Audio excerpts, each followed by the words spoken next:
Good morning, सुप्रभात, जय हिंद। आज है 6 मई 2023 और सुबह के बज गए 7। उठा लीजिए कलम और कॉपी अपने हाथ। तो चलिए शुरू करते हैं आज की करंट अफेयर। उससे पहले आज की क्लास, आज के दैनिक समसामयिक से रिलेटेड जो महत्वपूर्ण क्वेश्चन हो सकते हैं, जो कि आपके आगे आने वाली परीक्षाओं की दृष्टि से बहुत ज्यादा इंपॉर्टेंट है, उसे इस वीडियो में कलेक्ट करके लेके आया हूं।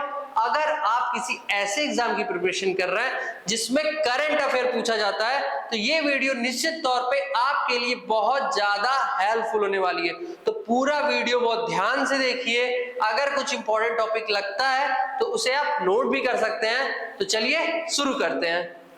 तो आज की पहली क्लास है 12 साल के अंतराल के बाद तमिल समुदाय द्वारा गंगा पुष्करोलु कुंभ का आयोजन कहां किया जा रहा है? तो ये वहीं किया जा रहा है जहां पे बाबा विश्वनाथ की नगरी है। कहां पे? वाराणसी में। तो ये किस समुदाय के द्वारा किया जा रहा है? तो तमिल समुदाय। किस समुदाय के बाद द्वारा किया जा रहा है? तमिल समुदाय के द्वारा किया जा रहा है। कहां पे किया जा रहा है? तो वाराणसी में किया जा रहा है। ठीक है। किस नदी पे किया जा रहा है? तो गंगा पे किया जा रहा है। ठीक है, गंगा नदी पे किया जा रहा है। कितने साल के बाद किया जा रहा है? तो 12 साल के बाद किया जा रहा है। ऐसी मान्यता है कि इसमें कहानी है कि भगवान शिव जो थे, उनका एक चेला था या स्टूडेंट बोल सकते हैं, उनका एक शिष्य था जिसका नाम था पुष्कर। क्या नाम था उसका? पुष्कर। तो पुष्कर को भगवान ने अपॉइंट किया, किस लिए? गंगा की सफाई करने के लिए। तो अब पुष्कर की अपॉइंटमेंट हो गई, तो उनको दी गई 12 नदियां। तो 12 नदियां हर साल में एक एक करके हर नदी की सफाई होती थी। तो गंगा नदी का या हर नदी का जो भी उसमें नदी होती थी, उसका हर 12वें साल नंबर आता था। उसी तरह इस बार गंगा नदी का वाराणसी में जो संगम हो रहा है, उसका 12 साल के बाद नंबर आया है। और ये जो संगम शब्द है, ठीक है, गंगा संगमम या पुष्करोलु जो संगम शब्द आता है, वो वहां के कवियों से रिलेटेड होता है संगम शब्द। लेकिन ये गंगा पुष्करोलु कुंभ जो है, ये जब जिस नदी पे होगा उस नदी का नाम लिया जाएगा। अगर गोदावरी पे होगा तो गोदावरी पुष्करोलु कुंभ माना जाएगा। ठीक है। तो ये कहां पे हो रहा है इस साल? वाराणसी में हो रहा है और लगभग 10 दिवसीय है ये। तो आगे देखते हैं। वन वर्ल्ड टीवी समिट ये कहां पे हुआ? ये हुआ रुद्राक्ष कन्वेंशन सेंटर पे। रुद्राक्ष कन्वेंशन सेंटर कहां है? वाराणसी। कहां पे? वाराणसी। वरुणा नदी के तट पर बसा हुआ वाराणसी। आगे देखते हैं। भारत में पहली बार सार्वजनिक परिवहन में प्रयोग किए जाने वाले रुपए में कहां की? अरे ये रुपए नहीं है, ये है रोपवे। क्या है? रोपवे।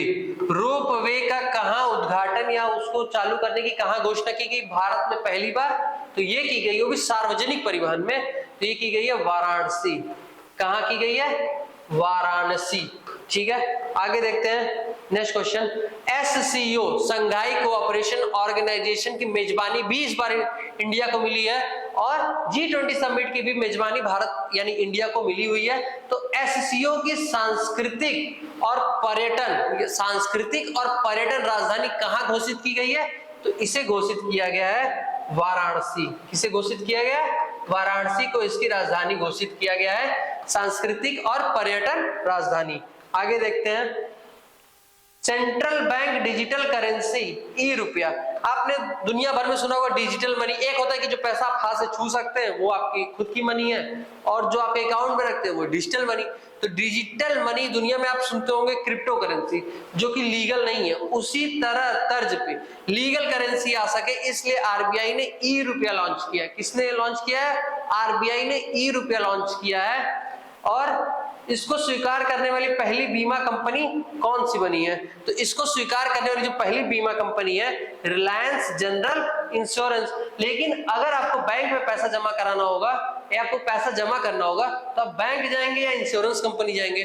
तो सिंपली आप बैंक जाएंगे ना। तो कोई तो बैंक भी इनसे मिला होगा, तो ये मिला है यस बैंक। कौन सा बैंक है? Yes bank. आगे देखते हैं।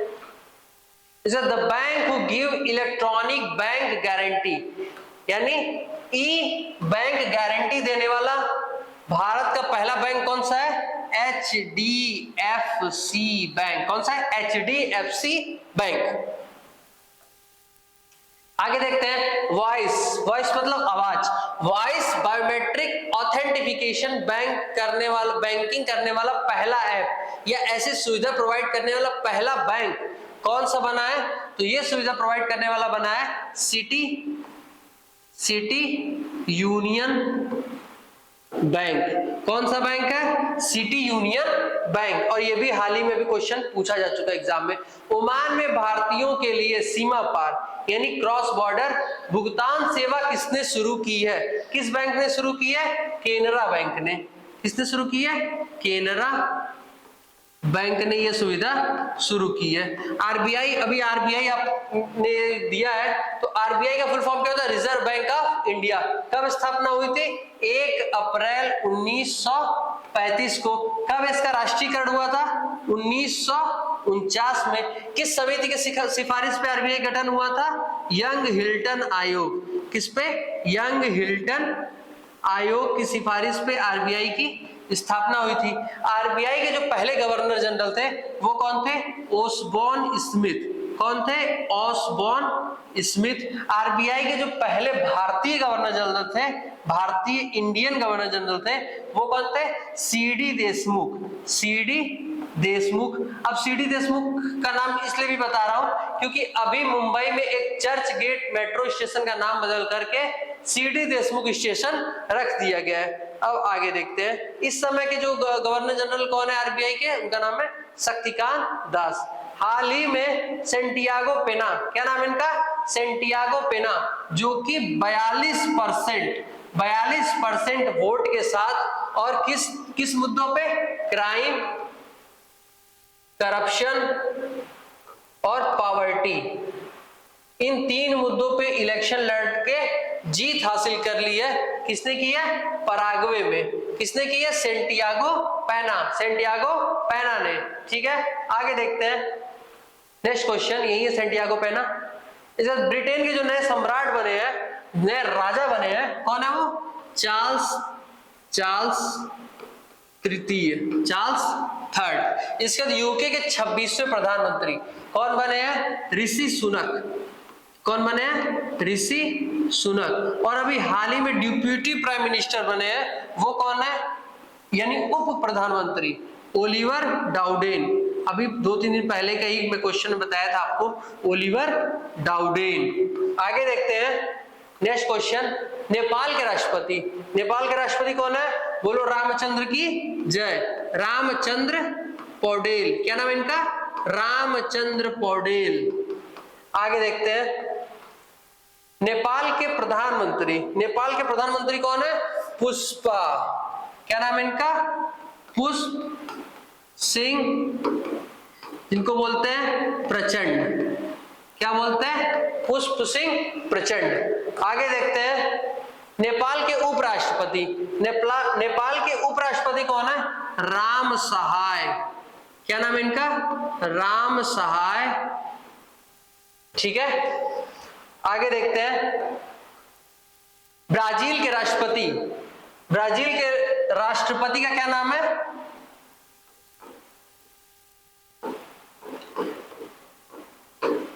लोलिया डी सिल्वा। ठीक है, आगे देखते हैं हाल ही में किस राज्य के स्वच्छ विरासत अभियान को हुड को कौन सा पुरस्कार मिला है? हुड को पुरस्कार 2022 से सम्मानित किया गया है। तो किसको सम्मानित किया गया है? उत्तर प्रदेश बाबा योगी आदित्यनाथ के राज्य में उनको सम्मान मिला है। कौन सा? हुड को सम्मान। विश्व खुशहाली सूचकांक में हमें कौन सा नंबर मिला है? हमें मिला है 126। जो टॉप पे है वो है फिनलैंड। ग्लोबल फायर इंडेक्स में अमेरिका, चाइना, रूस के बाद किसका स्थान है? हमारा 4th। चुनावी लोकतंत्र सूचकांक में हमारा स्थान कौन सा है? 108वां। 108 जो मालाएं जपी जाती है। वैश्विक आतंकवाद सूचकांक में हमारा स्थान है 13वां। ठीक है, इसमें हम टॉप पे ही रहेंगे ना। जलवायु बहुत टॉप पे तो नहीं है लेकिन बहुत नीचे भी नहीं है। जलवायु परिवर्तन प्रदर्शन सूचकांक, इसमें हमारी पोजीशन है 8वीं। कौन सी है? 8वीं। ठीक है, आगे देखते हैं हाल ही में बैंक ऑफ बड़ौदा के नए प्रबंध निदेशक पद पर किसे नियुक्त किया गया है? तो ये उनकी फोटो है, इन्हें नियुक्त किया गया देवदत्त चंद्र। किसको नियुक्त किया गया? देवदत्त चंद्र। और बैंक ऑफ इंडिया के अध्यक्ष पद पे किसे नियुक्त किया गया? रजनीश कर्नाटक। और अभी कल परसों के क्वेश्चन मैंने आपको बताया था कि सिद्धार्थ मोहंती को किसका अध्यक्ष बनाया गया है? LIC का। और मोहंती नाम के एक और थे, AK-47 जिनको मैं बोलता था, AK मोहंती, एटॉमिक एनर्जी आयोग के जो अध्यक्ष बने थे वो AK मोहंती बनाए गए थे। आगे देखते हैं, हाल ही में जारी राष्ट्रीय चिकित्सा उपकरण नीति 2023 क्या है ये? राष्ट्रीय चिकित्सा उपकरण नीति, राष्ट्रीय चिकित्सा उपकरण नीति कब की है ये? 2023 की। ठीक है, इसमें क्या क्या है? एक तो ये है कि हम अपना इंपोर्ट बढ़ाएंगे, यानी दुनिया में इंपोर्ट बढ़ाएंगे। अब इंपोर्ट बढ़ाएंगे इसका मतलब इंपोर्ट नहीं बढ़ाएंगे, एक्सपोर्ट बढ़ाएंगे, यानी हम दुनिया में ज्यादा ज्यादा सप्लाई करेंगे, यानी अपने इंडिया के उपकरण जो उनकी भागीदारी बढ़ाएंगे। और इंपोर्ट यानी जो दुनिया से हम खरीदते हैं उसमें हम कमी करेंगे। अब कमी कैसे करेंगे और बढ़ाएंगे कैसे? बेचेंगे ज्यादा, यानी उत्पादन ज्यादा करेंगे, उत्पादन ज्यादा करेंगे। इन सब के लिए बजट भी ज्यादा जरूरत होगी, तो बजट भी बढ़ाएंगे। ठीक है, बजट भी बढ़ाएंगे। तो ऑप्शन देख लेते हैं हम एक बार। आयात निर्भरता को 30% तक कम करना, यानी जो इंपोर्ट कर रहे हैं उसको 30% तक कम करना। ये आंकड़ा ध्यान दीजिएगा, क्योंकि अगर क्वेश्चन जैसे कि मोर देन वन आंसर सही वाला क्वेश्चन आता है तो उसमें ये क्वेश्चन आ जाता है कि यहाँ सब सही रहेगा, 30% की जगह 25% कर देगा।